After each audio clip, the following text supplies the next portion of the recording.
नमस्कार साथियों की फैक्ट में आप सभी का स्वागत है। उम्मीद करता हूं कि आप सभी लोग बेहतर होंगे। सभी सनातनी और राष्ट्रवादी भाई बहनों से अपील रहेगी कि चैनल को सब्सक्राइब करिएगा, वीडियो को लाइक और अधिक से अधिक लोगों तक शेयर कर दीजिएगा। दोस्तों, पश्चिम बंगाल में जब से ममता बनर्जी हारी हुई हैं, टीएमसी पार्टी की दुर्दशा शुरू हो गई। और मैंने पहले भी कहा था कि भारतीय राजनीति में सबसे बुरी गति अगर हारने के बाद किसी की होगी तो वो टीएमसी की होगी, वो ममता बनर्जी की होगी। ममता बनर्जी और उसके भतीजे अभिषेक बनर्जी ने जो पश्चिम बंगाल में अति की थी, न केवल वहां की जनता के साथ, अपने पार्टी के बहुत सारे नेताओं के साथ, वो अब धीरे धीरे खुल करके बाहर आ रहा है। तो ममता बनर्जी ने लगभग 20 नेताओं को अपनी पार्टी से निकाल दिया। उसमें एक फेमस नाम भी है, रिजू दत्ता। रिजू दत्ता वही व्यक्ति है जिसने आईपीएस अजय पाल शर्मा को धमकी दी थी कि तुम्हें उत्तर प्रदेश से खींच करके लाएंगे। और आज उसकी स्थिति ऐसी हो गई है कि मतलब कुत्ते जैसी हो गई है। क्यों हो गई है? एक तो वो माफी मांग रहा है घूम घूम करके, और ममता बनर्जी ने उसको पार्टी से 6 साल के लिए निकाल दिया। तो इसी पे हम लोग चर्चा करेंगे और थोड़ा मजे लेंगे कि चल क्या रहा है आखिर, है ना। पश्चिम बंगाल में हार के बाद टीएमसी में अभिषेक बनर्जी के खिलाफ उठने लगी आवाज ही नहीं उठ रही है। या तो नेता पार्टी छोड़ के जा रहे हैं, या तो इतना क्रिटिसाइज कर दिया नेताओं ने टीएमसी के ही अभिषेक बनर्जी को हार को लेके कि ये खुद ही पार्टी पे निकालने को विवश है, पार्टी से निकालने को विवश है। रीजन क्या है इसको समझिएगा। ममता बनर्जी किसी तरीके से अभिषेक बनर्जी का कैरियर बचाना चाहती है। कैरियर बचाने के लिए जो अभिषेक बनर्जी के खिलाफ आवाज उठा रहा है उसको पार्टी से बाहर किया जा रहा है, चाहे वो कितना भी खास हो। लेकिन क्या इससे अभिषेक बनर्जी का करियर बचेगा? नहीं बचेगा भैया। शुवेंदु अधिकारी वहां मुख्यमंत्री बना है, और शुवेंदु अधिकारी के मुख्यमंत्री बनने के बाद जो फटी पड़ी है टीएमसी वालों की, वो अद्भुत है। तो आप थोड़ा सा रिजू दत्ता को सुन लीजिए, नमस्कार, फिर आगे बढ़े। मैं रिजू दत्ता, मैं तृणमूल कांग्रेस का राष्ट्रीय प्रवक्ता था, और पिछले दिन मेरे को मेरी पार्टी ने 6 साल के लिए सस्पेंड कर दिया है। एक मुद्दा खत्म होने का नाम ही नहीं ले रही है, और वो मुद्दा यह है कि मैंने आईपीएस अजय पाल शर्मा जी को कुछ बातें कही थी।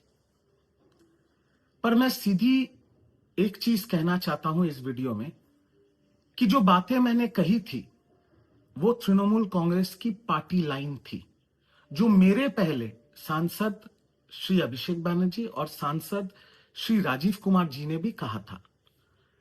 मैं तृणमूल कांग्रेस के हेडक्वार्टर तृणमूल भवन में बैठ के तृणमूल कांग्रेस के प्रवक्ता के तौर पे तृणमूल कांग्रेस की जो पार्टी लाइन थी वो मैंने कही थी। और वो जो वीडियो है जो अभी काट काट के पूरा देश में वायरल हो चुका है, वो वीडियो भी तृणमूल कांग्रेस के ऑफिशियल ट्विटर और फेसबुक हैंडल से छोड़ा गया था। मैंने वो वीडियो व्यक्तिगत तौर पे मेरे घर पे बैठ के भी नहीं किया था, ना ही मैंने व्यक्तिगत अपने सोशल मीडिया से उसको छोड़ा था।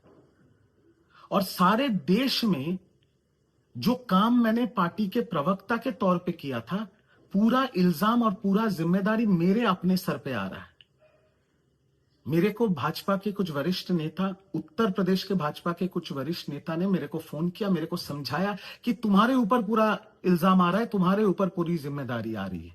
मैंने अपने लॉयर से भी बात किया, और उत्तर प्रदेश के और बीजेपी के वरिष्ठ नेताओं ने जो मुझे सलाह दिया था, और मेरे लॉयर ने भी मेरे को जो सलाह दिया था, उस सलाह के तौर पे मैं इस वीडियो के माध्यम से आईपीएस श्री अजय पाल शर्मा जी को ये सीधी तरह कहना चाहता हूं कि जो भी बातें मैंने कही थी वो एक पार्टी के प्रवक्ता के तौर पे पार्टी के हेडक्वार्टर में बैठ के पार्टी का लाइन पकड़ के मैंने कहा था। कोई ये व्यक्तिगत टिप्पणी नहीं थी, ना ही मेरे साथ आपका कोई।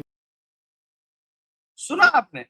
ये वही है, ऐसे उंगली दिखा कर रहा था अजय पाल शर्मा, सुनो 4 मई के बाद तुम कहीं भी होगे तुमको घसीट करके लाया जाएगा। अब कह रहा है कि ये सब बड़ा दबाव था मेरे ऊपर, यह मैसेज करके मुझे कहा गया था कि तुम इस तरीके से बोलो, मैं ऐसा व्यक्ति नहीं हूं, मैं माफी मांगता हूं, मैं फलाना करता हूं, मैं ढिकाना करता हूं।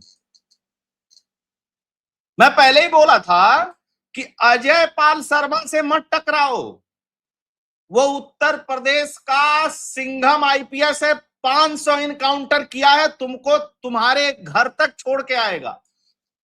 और अभी तो बेटा रिजू दत्ता तुम्हारे लिए कुछ किया ही नहीं उसने, तुम्हारे ऊपर तो कुछ कहा ही नहीं उसने। कुत्ते की तरह तुम ही लोग भौंक रहे थे, और भौंकने के बाद तुम ही लोग माफी मांग रहे हो घूम घूम करके। कभी शुभेंदु अधिकारी से माफी मांग रहे हो, कभी आईपीएस से माफी मांग रहे हो, अपनी पार्टी को क्रिटिसाइज कर रहे हो, पार्टी तुमको 6 साल के लिए बाहर कर देती है। ये है, ये सब कुछ मुझे पता था पहले से कि सब कुछ होगा, इसीलिए मेरे बहुत सारे वीडियोस आपने देखे होंगे जिसमें मैं कहता था कि केजरीवाल से बुरी दशा होगी ममता बनर्जी, क्योंकि केजरीवाल तो दिल्ली की सत्ता से हटने के बाद कुछ दिन तक पंजाब के सहारे जी लिया, धूर्त व्यक्ति है, कुछ कुछ कर लेगा। ममता बनर्जी तुम्हारा क्या होगा? टीएमसी के लोगों के हाथ जो खून से रंगे हुए हैं उसका हिसाब हो करके रहेगा। तो आइए देखते हैं कि किसको किसको बाहर कर दिया गया। भाई ये तो आवाज उठ रही है, चलिए ठीक बात है। TMC suspended the spokesperson Riju Dutta for 6 years after anti party video. अब ये कह रहे हैं एंटी पार्टी वीडियो बना दिया है तुमने। अच्छा, ये लेटर भी आ गया रिजू दत्ता को बाहर करने का, तृणमूल कांग्रेस का। अच्छा, बंगाल हारने के बाद टीएमसी के प्रवक्ताओं पर गिराई गाज, टीएमसी ने प्रवक्ताओं पर गिराई गाज। इन आरोपों में 3 नेताओं को सस्पेंड कर दिया। कौन से 3 नेता को सस्पेंड कर दिया सर, वो भी थोड़ा देखते हैं। 3 नेता में है प्रवक्ता कोहिनूर मजूमदार, रिजू दत्ता, कार्तिक घोष को पार्टी अनुशासन तोड़ने के आरोप में सस्पेंड कर दिया गया। यह कार्रवाई पार्टी की ओर से 5 प्रवक्ताओं को कारण बताओ नोटिस जारी करने के कुछ दिनों के बाद हुई। इन लोगों पर आरोप है कि विधानसभा चुनाव के नतीजों के बाद लीडरशिप और पार्टी की चुनावी रणनीति की आलोचना करने वाले कमेंट किए थे। अब कहा इसने क्या था, बेसिकली कहा आईपैक को लेकर के बोल दिया था। टीएमसी को लेकर के बोला था तब तक समस्या नहीं थी, आईपैक को लेकर के बोल दिया था। आईपैक वही जिसको पहले प्रशांत किशोर चलाता था, उसके बाद और सारे लोग प्रतीक जैन वगैरह चलाते थे। आईपैक कितना इंपॉर्टेंट है ममता बनर्जी के लिए, अभिषेक बनर्जी के लिए और टीएमसी के लिए, कि जब ईडी का छापा पड़ता है तो उस आईपैक के ऑफिस फाइल लेने ममता बनर्जी पहुंच जाती है, मामला सुप्रीम कोर्ट में जाता है। कितना ड्रामा होता है, सुप्रीम कोर्ट कहता है कि अरे ये कौन सा तरीका है किसी संवैधानिक पद पर बैठे हुए व्यक्ति का। आईपैक इतना इंपॉर्टेंट था क्योंकि आईपैक में अभिषेक बनर्जी का मोटा पैसा लगा हुआ है। एक चीज और बता दूं आप लोगों को, अखिलेश यादव गए हुए थे जो ममता बनर्जी से मिलने, वो ममता बनर्जी से मिलने नहीं गए थे। बेसिकली आईपैक का गठबंधन हुआ था उत्तर प्रदेश में अखिलेश यादव को चुनाव जिताने का।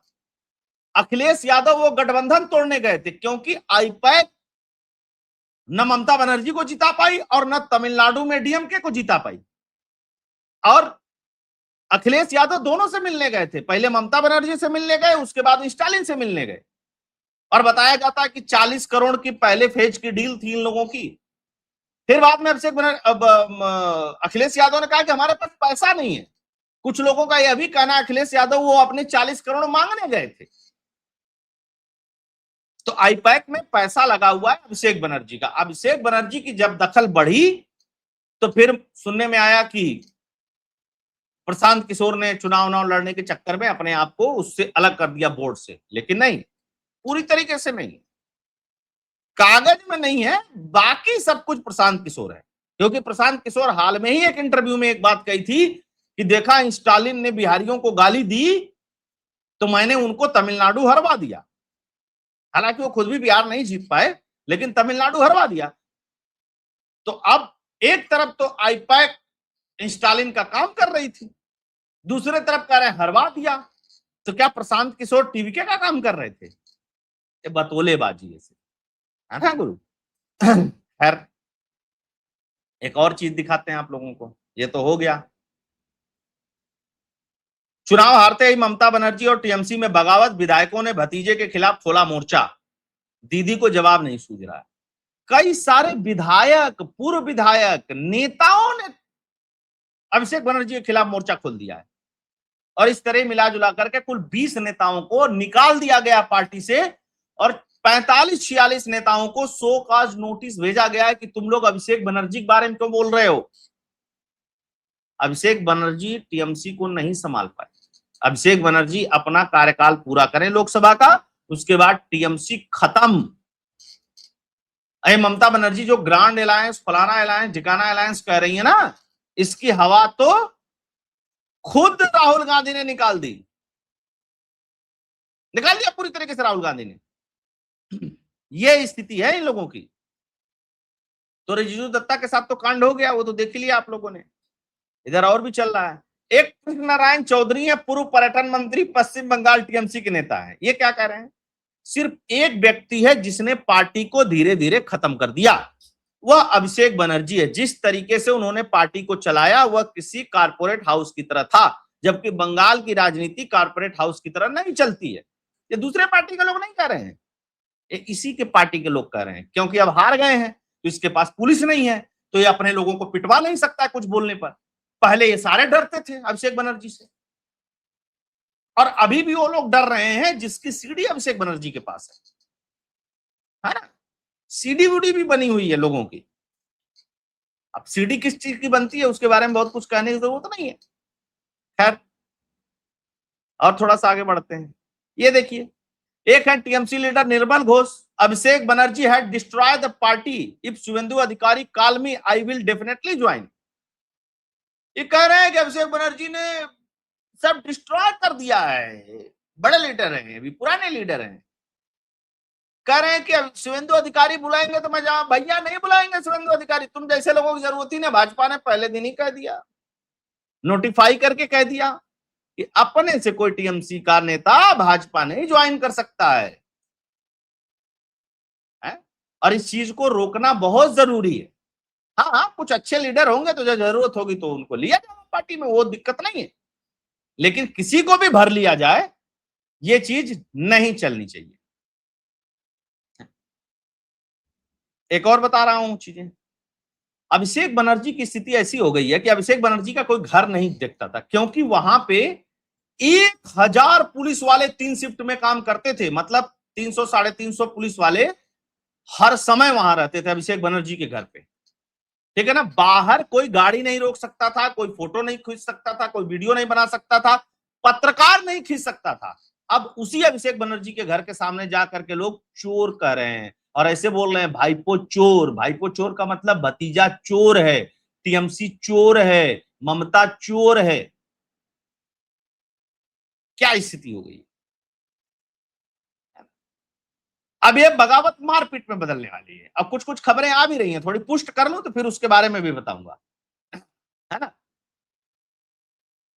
एक वीडियो मुझे मिल गया, बड़ा मजेदार था।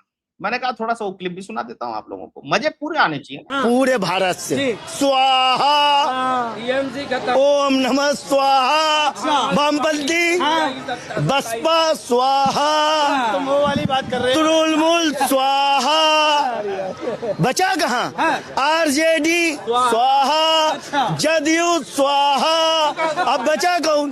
सपा कुछ बचे हैं, कांग्रेस बचे, अब 2 ही दल बचे हैं। अब ये कुछ दिन में ये भी खत्म। मैं सुना, बड़ा मजा आया मुझे सुन के। बता रहे हैं ये भी स्वाहा, ये भी स्वाहा, ये भी जो थोड़ा बहुत बचे हैं वो आने वाले समय में स्वाहा हो जाएंगे, यानी खत्म हो जाएंगे पूरी तरीके से। ये है हमारे देश की विपक्ष की और क्षेत्रीय पॉलिटिकल पार्टियों की राजनीति, और यह लंबे समय तक नहीं चलने वाली। कब तक चलेगी आने वाला समय बताएगा। आप सभी लोग जुड़े, सभी लोगों से आग्रह रहेगा कि वीडियो को लाइक कर दीजिएगा, अधिक से अधिक लोगों तक शेयर करिएगा। अगर आपको एनालिसिस कंटेंट फैक्ट्स पसंद आता है तो इस चैनल को डोनेट और कंट्रीब्यूट करते रहिएगा। उसके लिए फोन पे और पेटीएम का नंबर स्क्रीन पे दिया हुआ है। सब्सक्राइबर बेस भी बढ़ाते रहिएगा, सब्सक्राइबर जोड़ते रहिएगा। बंगाल से जुड़ी हुई खबरें हम आती रहेंगे, हम लोग विश्लेषण करते रहेंगे और डिकोड भी करते रहेंगे। जय श्री राम।